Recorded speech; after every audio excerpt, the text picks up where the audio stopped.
A very warm welcome to all of you over a very profound platform that is JK Civil Services. So again, this is your teacher advocate Samila Ding with another new topic. मैं यहाँ पे आज जो आपको topic जो है हम इसको यहाँ पे ख़त्म करेंगे। इसकी जो हमारी जो सीरीज़ चल रही थी अभी तक ये इंडियन स्ट्रगल के जो है का जो टॉपिक था हमारा Indian freedom struggle for independence के लिए, तो उसका हम यहाँ पे जो है आज कहीं ना कहीं कंक्लूड करेंगे। क्योंकि मैंने पहले ही बताया था आपको कि इसमें हमने ज़्यादा से ज़्यादा जो इम्पोर्टेंट टॉपिक्स हैं उनको डिस्कस करेंगे। So without any sort of delay let's move on. हम यहाँ पे अगर हम देखें यहाँ पे अगर हम टॉपिक को हम यहाँ पे देखें कि हमने लास्ट टाइम जो टॉपिक पढ़ा था वो हमने पढ़ा था जो है नॉन कॉपरेशन के ऊपर हमने जो है थोड़ा बहुत हमने पढ़ा था। अब जो है वो टॉपिक है हमारा वो है सिविल डिसोबीडियंस मूवमेंट के ऊपर, ठीक है। अब यहाँ पे एक चीज़ को ध्यान में रखना है आपने कि मोस्टली क्या है कि जो बच्चे जो है मोस्टली कंफ्यूज भी इस जगह पे होते हैं कि उनको कहीं ना कहीं लगता है कि सिविल जो डिसोबीडियंस मूवमेंट गांधी जी ने स्टार्ट किया था, नॉन कॉपरेशन मूवमेंट भी गांधी जी ने स्टार्ट किया था, तो उनको लगता है कि ठीक है इसमें थोड़ा बहुत सिमिलैरिटीज़ है। हाँ बिल्कुल है इसमें, मगर थोड़ा डिफरेंट भी है। अब इसमें मैंने आपको बताया था लास्ट टाइम, मैंने आपको बताया था कि गांधी जी का जो इरा था, गांधीयन इरा था, वो गांधी के जो है सत्याग्रह टेक्निक्स के ऊपर था। और सत्याग्रह टेक्निक पे मैंने आपको बताया था कि उसमें वो किसकी बात करते हैं, वो बात करते हैं पॉजिटिव नॉन वायलेंट जो है रेजिस्टेंस की बात करते हैं कि हम ब्रिटिशर्स के खिलाफ प्रोटेस्ट करते हैं, रेजिस्टेंस शो करेंगे, उनके खिलाफ डिससेटिस्फेक्शन शो करेंगे, बट अप्रोच क्या रहेगा, अप्रोच जो है approach will be based on the principle of non violence के ऊपर रहेगा। सो इस पे भी सेम टेक्निक को गांधी जी ने इम्प्लीमेंट किया सिविल डिसोबीडियंस मूवमेंट में, सेम जो है नॉन कॉपरेशन में भी उन्होंने वैसे वही टेक्निक रखा। So that was the main reason why Gandhian techniques हम बात करें जो है सत्याग्रह और किस तरह से टोटली एक्सट्रीमिज्म और बाकी जो उससे पहले जो गांधीयन से पहले जो जितने भी नेशनलिस्ट हैं, जितने भी रेवोल्यूशनरीज ने अपने अपने मेथड्स लगाए आज़ादी के स्ट्रगल के लिए, वो गांधीयन इरा की जब हम बात करते हैं उससे टोटली डिफरेंट है। यहाँ पे क्या हुआ कि गांधी ने क्या किया, गांधी जी को एक चीज़ लगी कि जो सॉल्ट है, हाँ सॉल्ट की अगर हम बात करें जो नमक है, उनको लगा कि सबसे पहले कि जो नमक है क्योंकि एक कॉमन जो है कॉमन कमोडिटी है और इसका जो कंजप्शन जो है लोग मैक्सिमम जो है एक आम इंसान से लेकर रिच पर्सन भी इसका कंजप्शन करता है, इसका इस्तेमाल करता है, इस पर उसका बहुत ज़्यादा डिपेंडेंस है। और ये जो सॉल्ट है ये एक रिसोर्स है हमारी कंट्री का। आपने यहाँ पे इस चीज़ को ध्यान में रखना है कि सारी कहानी सॉल्ट लॉ को ब्रेक करने से हुआ और यहाँ पे इसको हम सॉल्ट मार्च भी कहते हैं। अब यहाँ पे आपने एक चीज़ को ध्यान में रखना है कि कॉमन क्या था। कॉमन जो था मैंने आपको पहले उसमें मेंशन किया हुआ था कि कॉमन ये वाला टॉपिक था स्वराज। स्वराज में आपने एक चीज़ को दैयान में रखना है कि यहाँ पे मैंने आपको बताया था सेल्फ रूल की बात की थी मैंने, सेल्फ डिटर्मिनेशन की बात की थी मैंने और सेल्फ गवर्नेंस की बात की थी। That is the very concept of Swaraj. अब स्वराज में एक और चीज़ भी इंक्लूड हम कर सकते हैं कि अगर हमें सेल्फ गवर्नेंस का अधिकार मिलता है क्योंकि वो कंट्री हमारा है, हम उसके नेटिव्स हैं, नेशनल है और हमें ही अधिकार है उसको गवर्न करने का। और इसके साथ साथ एक और चीज़ भी आती है कि उस कंट्री में, जिस कंट्री में रह रहे हैं जो नेशनल्स हैं, नेटिव्स हैं, लोग हैं, और जो रिसोर्स होगा वो रिसोर्स भी उन्हीं लोगों को, उसी कंट्री के लोगों को बिलोंग करता है। सो सॉल्ट यहाँ पे एक रिसोर्स है और जो सॉल्ट है वो एक लोग अपनी डेली लाइफ में, डेली रूटीन में उसका इस्तेमाल करते हैं। और ब्रिटिशर्स की मोनोपोली थी, monopoly means exclusive control Britishers का किसके ऊपर था, इसी रिसोर्स के ऊपर था और वही इसको क्या करते थे, वही इसको मैन्युफैक्चर करते थे, बनाते थे, ठीक है। अब यहाँ पे ये कहता है कि जो ये सॉल्ट जो है इसके ऊपर टैक्स भी था और इसके अलावा और भी जो रोज़मर्रा जो है जो डेली लाइफ में, रूटीन में जो इस्तेमाल करने वाली जो कमोडिटीज़ है, ये चीज़ें हैं, उनके ऊपर भी ब्रिटिशर ने क्या किया था कि नॉमिनल से नॉमिनल चीज़ें जो लोग सेल्फ कंजप्शन जिनका करते थे उनके ऊपर भी टैक्सेस लगाए थे, ठीक है। तो गांधी ने कहा, यहाँ देखा कि पूरा का पूरा सॉल्ट की जो रिसोर्स है उसके ऊपर ब्रिटिशर का मोनोपोली है, उसके ऊपर टैक्स भी लगाए। इसी चीज़ को एबॉलिश करना है क्योंकि ये देश हमारा है और इस देश की हर एक रिसोर्स जो है वो हमें बिलोंग करती है, ठीक है। सो गांधी ने क्या किया यहाँ पे, गांधी जो है, गांधी जी अपने कुछ फॉलोअर्स के साथ जो है वो उन्होंने क्या किया, एक मार्च किया, एक बहुत लंबा मार्च उन्होंने जो स्टार्ट किया, वॉक किया, चले। और वहाँ पे उन्होंने जो है फर्म कन्विक्शन क्या किया, उनका डिटर्मिनेशन क्या रहा, वो ये रहा कि जो है जब भी वो कोस्ट पे, डांडी कोस्ट पे वहाँ पे जो है गए, वहाँ पहुँचे, तो गांधी ने क्या किया, वहाँ पे उसको सॉल्ट लॉ को वहाँ पे ब्रेक कर दिया कि जो पूरा का पूरा कंट्रोल किसका था, ब्रिटिशर का था। तो गांधी जी ने वहाँ ये चीज़ बताई कि देखिए कि जो कंट्री है, अगर वो पर्टिकुलर कम्युनिटी या पर्टिकुलर नेटिव्स या नेशनल्स को बिलोंग करती है, तो वहाँ का रिसोर्स भी उन्हीं को बिलोंग करता है। ब्रिटिशर्स तो फॉरेनर्स है, उनका कोई कंट्रोल नहीं है। यहाँ पे इनिशियली क्या हुआ था कि उन्होंने जो वाइसरॉय थे, उन्होंने वाइसरॉय आर्विन, उनको क्या किया था, उनको एक लेटर लिखा था। लेटर में उन्होंने कुछ जो है कुछ इंपॉर्टेंट, कुछ स्पेसिफिक डिमांड्स जो है महात्मा गांधी जी ने मेंशन की थी कि इनको आप फुलफिल कीजिए। उन डिमांड्स में गांधी ने किस को कवर किया था, उसमें पीजेंट्स भी मेंशन किए थे, पीजेंट्स के बारे में उनकी डिमांड्स क्या थी, इंडस्ट्रियलिस्ट उनकी क्या डिमांड्स थी। सो उसमें उन्होंने मेंशन किया कि आप क्या कर दीजिए, ये फुलफिल कीजिए, ये हमारे देश के लोगों की कुछ डिमांड्स है। मगर वहाँ पे क्या हुआ कि वो डिसएग्री किया उसने। किसने डिसएग्री किया, ये वाइसरॉय जो आर्विन ने डिसएग्री किया, नहीं माना। उसके बाद गांधी ने पहले अल्टीमेटम दिया था कि अगर ये डिमांड्स एक पर्टिकुलर टाइम पे फुलफिल नहीं होती है, नहीं मानी जाती है, एक्सेप्ट नहीं की जाती है, तो मैं जो है एक सिविल डिसओबीडियंस मूवमेंट स्टार्ट करूंगा। अब यहाँ पे एक चीज़ सोचने वाली ये है कि नॉन कॉपरेशन, आपको उसके जो टॉपिक के उसके इंटरप्रिटेशन से ही पता चल गया होगा जब उसको इंटरप्रेट करते हैं कि नॉन कॉपरेट करना है। वैसे ही सिविल डिसओबे का मतलब ये आ गया कि जो ब्रिटिशर के सिविल लॉज है या उनके जो भी एक्ट्स है या वो जो भी लेजिस्लेट कर रहे हैं, लॉज बनाए हैं, उनको क्या करना है, उनको डिफे करना है, उनको डिसओबे करना है, मानना नहीं है। तो गांधी ने वही चीज़ जो है स्टार्ट की। तो आपने यहाँ पे देखना है कि वो अपने 70 जो ट्रस्टवर्दी उसके जितने भी फॉलोअर्स थे, 78 उनके साथ जो है वॉक किया। 240 माइल्स जो है उन्होंने साबरमती, आपको ये चीज़ में थोड़ा सा, साबरमती आश्रम जो है गुजरात में है, और ये गांधी के सबसे मतलब जो रेजिडेंट्स जो गांधी मोस्टली जो जहाँ रहते थे अपनी वाइफ के साथ, और महाराष्ट्र में भी उनका एक रेजिडेंस होता था जहाँ पे गांधी जो है रहते थे। तो उसी तरह गुजरात में भी उनका था, तो वहाँ पे गांधी जी जो है रेजिडेंस उनका था, वहाँ पे काफ़ी ज़्यादा टाइम वहाँ बिताते थे। सो वहाँ से स्टार्ट किया उन्होंने। डांडी जो मैंने आपको, ये गुजरात में ही एक गाँव है, तो वहाँ उन्होंने गुजरात की कोस्टल एरिया पे पहुँचे और सॉल्ट जो लॉ ब्रिटिशर का था, जो मोनोपोली ब्रिटिशर की थी, उसको क्या कर दिया, उसको ब्रेक कर दिया। ठीक है। सो यहाँ जो है इसके साथ साथ जो है फिर क्या रहा, फिर यहाँ पे रहा पीजेंट्स जो थे, उन्होंने यहाँ पे टैक्सेस जो क्या कर दिया, टैक्सेस पे देने से इनकार कर दिया ही नहीं, रिफ्यूज़ कर दिया। ठीक है। सो यहाँ पे कहने का मतलब यहाँ पे ये है कि जो भी जो है उनके लॉ थे ब्रिटिशर्स के, उनको क्या कर दिया, उनको डिसओबे कर दिया, डिफे कर दिया, नहीं मानना है, ओबे नहीं करना है। ठीक है। तब क्यों, क्योंकि हमारी डिमांड्स को फुलफिल नहीं किया जा रहा है। जो है सॉल्ट जो है टैक्स है उसको ख़त्म किया जाए, हमारे देश की चीज़ है, हमें इसको जो है कंज्यूम करने दिया जाए, इसके ऊपर को टैक्स ना हो, मोनोपोली ब्रिटिशर्स की ना रहे। ठीक है। सो अब थोड़ा सा इसमें हम और पढ़ेंगे कि इसमें कौन कौन सा जो है मास पार्टिसिपेशन हम पढ़ेंगे, कौन कौन से सेक्शन सोसाइटी के उन्होंने इसमें पार्टिसिपेशन किया। ठीक है। अब कंटिन्यू करेंगे हम इसे फर्दर।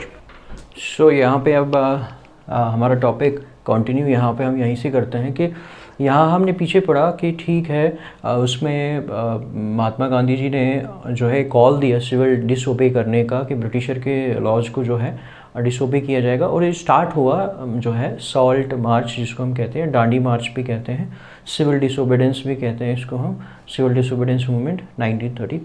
अब यहाँ पे क्या हुआ कि पार्टिसिपेशन किस का रहा, पार्टिसिपेशन किस सेक्शन का रहा। मोस्टली आपने यहाँ पे एक चीज़ को ध्यान में रखना है कि ये सेम जिस तरह से नॉन कॉपरेशन मूवमेंट रहा, और नॉन कॉपरेशन मूवमेंट जिस तरीके से स्टार्ट हुआ, उसमें लोगों का पार्टिसिपेशन, अलग अलग लोगों, सेक्शन ऑफ द सोसाइटी के लोगों का पार्टिसिपेशन रहा, उसी तरह यहाँ पे भी सेम चीज़ रही। नॉन कॉपरेशन में एक चीज़ थी कि वो थोड़ा सा जो एक इंसिडेंट हुआ था, जो हमने पढ़ा अपने प्रीवियस लेक्चर में, उसकी वजह से जो है उसको गांधी ने विड्रॉ कर दिया। पर यहाँ पे देखें कि जो है यहाँ पे एक चीज़ थी कि इसका भी फीचर उसी हिसाब से रहा। देखिए, दो चीज़ें आपने देखनी है कि दो चीज़ें कॉमन थी। एक आ गई कि गांधी जी की टेक्निक सत्याग्रह, वो किस में जो है इंक्लूड था। वो सेम टेक्निक के बेस पे नॉन कॉपरेशन मूवमेंट स्टार्ट किया, सेम टेक्निक के बेस पे non civil disobedience movement start किया। उसके बाद दोनों मूवमेंट्स में क्या हुआ कि जो इतनी ज़्यादा जाइगेंटिक मूवमेंट्स गांधी जी की जो ये मानी जाती है ये दो, उसमें क्या हुआ है कि उसमें जो लोगों का जो पार्टिसिपेशन है वो बहुत ज़्यादा रहा है। पहले वाले में भी ज़्यादा रहा है अच्छा खासा, और इसमें भी अच्छा खासा रहा है। अब यहाँ पे अगर हम देखें कि फीमेल्स का पार्टिसिपेशन मोस्टली जो रहा है, अगर हमने लास्ट टाइम जो है पढ़ा था, मैंने पिकेटिंग के बारे में आपको बताया था कि जो यहाँ पे है पिकेट जैसे करना है वो क्या है एक्चुअली। वो यहाँ पे ये है कि अगर कोई शॉप है, यहाँ पे लिक्विड को बेचा जा रहा है, शराब की सेलिंग हो रही है, तो वहाँ पे उसको क्या किया जाता है, जो बंदा लेने के लिए आ रहा है तो उनको रोका जाता है। या मोस्टली मैंने इसकी एक एग्जांपल आप लोगों को दी थी कि मोस्टली जब स्ट्राइक्स होती हैं और स्ट्राइक के टाइम में अगर बाकी लोग प्रोटेस्ट करते हैं और बाकी लोग काम पे जाने के लिए चले जाते हैं, उनको रोका जाता है कि यहाँ पे जो वर्कशॉप है या यहाँ पे जो काम हो रहा है यहाँ पे आज नहीं किया जाएगा। सो वहाँ पे उनको रोका जाता है, उनको डेटर किया जाता है, डिस्करेज किया जाता है कि नहीं करना है ये काम। सो वही चीज़ है कि ये लिक्वर शॉप्स के बाहर रही, वहाँ पे लोगों को उन्होंने रोका। उसके बाद दूसरा ये आया कि फीमेल्स का रोल रहा है यहाँ पे कि जो फॉरेन जो क्लोथ्स मोस्टली थे, जो कपड़े उस टाइम में जो फॉरेन, मैंने आपको बताया था ब्रिटिशर वहाँ से जो है मैन्युफैक्चर करके इंडिया में उनको लो रेट्स में बेचते थे, तो वो भी क्या कर दिया गया, उसको भी क्या कर दिया गया, उसको रोका गया। तो आपको ये चीज़ लगेगी यहाँ पे कि सेम कुछ हद तक नॉन कॉपरेशन में भी रहा है कि इकोनॉमिकली उनको जो है थोड़ा सा जो है अफेक्ट करने की कोशिश गांधी जी की रही है कि नॉन कॉपरेशन में भी इकोनॉमिकली अफेक्ट किया। महात्मा गांधी ने कहा कि इकोनॉमिकली इनको लॉस हो जाएगा, बेनिफिट नहीं होगा, तो ये चले जाएंगे। उसके बाद सेम यहाँ पे भी हुआ कि उनकी चीज़ों को, मगर यहाँ पे ज़्यादा जो फोकस किया गया वो फोकस किस चीज़ के ऊपर किया गया, वो चीज़ के ऊपर फोकस किया गया कि उनकी जो है चीज़ें तो बाइकआउट करनी ही करनी है। क्योंकि आपने एक चीज़ को ध्यान में रखा होगा कि दोनों मूवमेंट्स में स्वदेशी और बाइकआउट मूवमेंट बड़े जो है, ये मतलब ये भी आप कह सकते हैं कि जो स्वदेशी और बाइकआउट मूवमेंट जो है ये भी एक ऐसे मोड्स रहे हैं इंडियन फ्रीडम स्ट्रगल के लिए। और कोई भी नेशनलिस्ट मूवमेंट जो हुई है आज तक, उसमें बहुत अच्छा ये जो है इन दो मोड्स का जो है हम कह सकते हैं रोल रहा है, इन दो मोड्स को प्ले करने का रोल रहा है कि स्वदेशी अपने देश की जो है जो भी चीज़ प्रोड्यूस हो रही है, उसकी प्रोडक्शन हो रही है, उसका इस्तेमाल करे। बाइकआउट आ गया कि जो चीज़ें ब्रिटिशर्स की उनको आप बाइकआउट कर दीजिए, तो उनको क्या होगा कि इकोनॉमिकली इनको लॉस हुआ। जब इकोनॉमिकली लॉस होगा तो यहाँ पे उनको रहने का कोई बेनिफिट ही नहीं है। तो यहाँ पे ये हुआ कि ये चीज़ें करके थोड़ा सा एक जो है लॉस ब्रिटिशर को दिलाने की कोशिश यहाँ जो है इस मूवमेंट के थ्रू की जा रही थी, और ताकि जो है वही आ गया डिसोबे करना है, तो उससे बेनिफिट ब्रिटिशर्स को नहीं जाता, लॉस होता। तो मे भी अपनी डिमांड्स को पूरा करते, जो गांधी को लगा कि जो उन्होंने लेटर में उसको वाइसरॉय अर्विन को जो लिखा, तो शायद ये डिमांड्स रखे, क्योंकि उनका मेन ऑब्जेक्टिव क्या था, मेन ऑब्जेक्टिव यही था कि ग्रेजुअली आहिस्ता से आहिस्ता क्या हो कि एक डिमांड पूरी हो, दूसरी हो, तीसरी हो, इसी से क्या हो कि लोगों में अवेयरनेस पैदा होगी, उनके अंदर पॉलिटिकल एजुकेशन इंपार्ट की जाएगी, और स्लोली ऐसा टाइम आएगा, एक ऐसा टाइम आएगा जब लोग पूरी तरह से जो है मैच्योर हो चुके होंगे, और जब वो आज़ादी को लेने के लिए जो है एबल हो जाएंगे लोग। इसीलिए ये एक जो है गांधी जी की एक मोमेंट जो है मानी जाती है, इस बड़ी इंपॉर्टेंट मोमेंट। उसके बाद आगे स्टूडेंट्स का इसमें रोल बहुत ज़बरदस्त रहा है, क्योंकि उन्होंने भी सेम चीज़ की, लिक्विड शॉप्स या फॉरेन जहाँ क्लोथ्स को है उनको बाइकआउट किया, उनकी सेलिंग जो है रोक दी गई वहाँ पे। और यहाँ पे मैंने आपको बताया था स्कूल्स छोड़ दिए, कॉलेजेस छोड़ दिए, स्टूडेंट्स का भी इसमें बढ़ चढ़ कर अच्छा हिस्सा रहा है। और सबसे ज़्यादा जो इंपॉर्टेंट रोल माना जाता है वो फीमेल्स का रहता है इस टाइम पे, जो सिविल डिसोबीडियंस मूवमेंट की अगर हम बात करें। उसके बाद अगर हम यहाँ पे देखें कि मुस्लिम्स का भी मुस्लिम सेक्शन का भी इसमें बहुत बड़ा कंट्रीब्यूशन रहा है। अगर चाहे वो लीडर्स, मुस्लिम लीडर्स हो, चाहे वो मुस्लिम शॉपकीपर्स हो, चाहे वो लोअर क्लास हो या अपर क्लास हो कि औरतें जो है मुस्लिम्स में वो हो, उनका बहुत ज़्यादा एक्टिव रोल रहा है इसमें। इसका मतलब है ये जो कॉल था जो गांधी ने दिया था सिविल डिसोबे करने का, इसको मैक्सिमम लोगों ने इसको क्या किया, गांधी का जो अपील था ये इस असर अच्छा रहा, लोगों ने इसको फॉलो किया। उसके बाद मर्चेंट्स की बात करें तो लाइक पंजाब और तमिलनाडु जैसे एरिया में वहाँ पे जिनका एसोसिएशंस मोस्टली होता था, जो भी कमर्शियल इनकी जो एसोसिएशंस होती थी, वहाँ पे मोस्टली क्या रहा है कि उन्होंने भी क्या किया, एक्टिव रोल अपना गांधी को दिया, active role civil disobedience movement में, और गांधी की उस अपील को फॉलो किया, ओबे किया। ओबे किया लोगों ने, डिसओबे किया ब्रिटिशर को, तो ये चीज़ आपको समझ आ जाएगी, ठीक है। और ट्राइबल पीपल्स, बिल्कुल जिस तरह नॉन कॉपरेशन का हमने पढ़ा, नॉन कॉपरेशन में ट्राइबल लोगों का भी बहुत बड़ा कंट्रीब्यूशन रहा है, और जो है उन्होंने हमेशा गांधी के उस स्लोगन को बड़ा फॉलो किया है कि जो है स्वराज, जो है स्वराज कौन सा, फ्रीडम स्वराज, कंप्लीट स्वराज, पूरी तरह से आज़ादी वाला। सो उनको लगा गांधी, क्योंकि उनको हमेशा, देखो मोस्टली होता क्या था कि गांधी का जो उनका जो पर्सोना था, जो उनका एक हम कह सकते हैं उनका जो एक खुद का पर्सनालिटी था, वो इस तरह का था कि लोग उनको बड़ा मानते थे। इसीलिए that was the main reason उनको महात्मा कहा जाता था, कि वो चाहे मुस्लिम सेक्शन हो, हिंदू सेक्शन हो, सिख सेक्शन हो, हर एक सेक्शन, हर एक जो सोसाइटी का जो तबका है वो उसको फॉलो करता था। उनका एक इमेज इस तरह का बना था, इस तरह का पर्सोना उनका बना हुआ था महात्मा गांधी का, कि उनको लगता था कि ये हमें एक सही पाथ पे, मैंने आपको बताया कि वही एक सही एक्चुअल माने में एक पॉइनर जो है इंडियन फ्रीडम स्ट्रगल में गांधी जी माने जाते हैं, कि हमें एक सही पाथ में दिशा में ले जाएंगे, और यही हमें जितने भी हमारे साथ ये भी एट्रोसिटीज़ जो हो रही है, इनको हम इनसे हमें निजात दिलाने में इनकी जो है रिड्रेसल शायद गांधी जी के थ्रू ही हो सकता है। तो इसलिए ये जब भी किसी चीज़ का कॉल देते थे, चाहे वो पीजेंट्स होते थे, ट्राइबल पीपल होते थे, वो फॉलो करते थे गांधी की इस कॉल को, क्योंकि ये बाकी लीडर्स से महात्मा गांधी को बहुत ज़्यादा जो है डिग्निफाइड, उसको जो है हम कह सकते हैं उनको जो वेनरेशन जो गांधी का था, लोगों से जो आ रहा था, जो उनके लिए जो प्रेम जो था, वेनरेशन था, वो बहुत ज़्यादा था in comparison with other rulers. So वो तो अपील करता ही करता।